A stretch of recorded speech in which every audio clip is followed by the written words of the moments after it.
ഇതൊരു അടപ്രഥമന്റെ മിക്സാണ്. അതുകൊണ്ട് നമുക്കിതൊരു പായസം ഉണ്ടാക്കാം. ഈ പാക്കറ്റ് പൊട്ടിച്ചപ്പോഴുള്ള കാര്യങ്ങൾ ഞാൻ കാണിച്ചു തരാം. ഇതാണ് നമ്മുടെ അട. പിന്നെ ഇതൊരു ചെറിയ പാക്കറ്റ് ശർക്കര.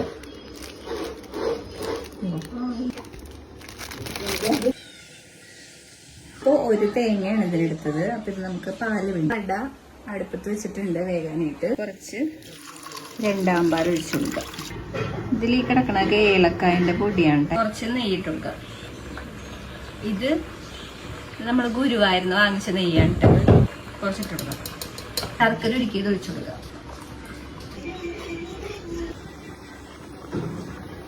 ഒന്നാം പാൽ ഒഴിച്ചു കൊടുക്കാം. അപ്പൊ പായസം റെഡി ആയിട്ടുണ്ട്. ഇനി അതിലേക്ക് കുറച്ച് കാഷ്യൂനട്ട് പിന്നെ കിസ്മിസ് അതും ഒന്ന് വറുത്തിടണം. വറുത്തിടും ഞാനിപ്പോ. പിന്നെ കുറച്ച് ഏലക്കാപ്പൊടിയും കൂടെ. എന്തെന്നാ ഏലക്കാപ്പൊടി. ഏലക്കാപ്പൊടിയും കൂടി ഇടും ഞങ്ങളിപ്പോ. കുറച്ച് ഏലക്കാപ്പൊടി വറുത്തതാണ്. അപ്പൊ ഇതിലേക്ക് നമുക്ക് ഇട്ട് കൊടുക്കാം. ഫിനിഷ്.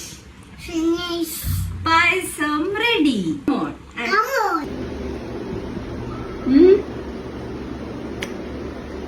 സൂപ്പർ. അടപ്രഥമൻ ഞാൻ ഇതുവരെ കഴിച്ചിട്ടില്ല. ആദ്യമായിട്ട് കഴിക്കണ. ഞാൻ എന്റെ കൈ കൊണ്ട് ഉണ്ടാക്കി തന്നെ കഴിക്കണേ. അപ്പൊ എനിക്കിത് ഭയങ്കര ടേസ്റ്റ് ആയിരിക്കും. എനിക്കിത് ഭയങ്കര ടേസ്റ്റ് ആയിരിക്കും. നോക്കട്ടെ.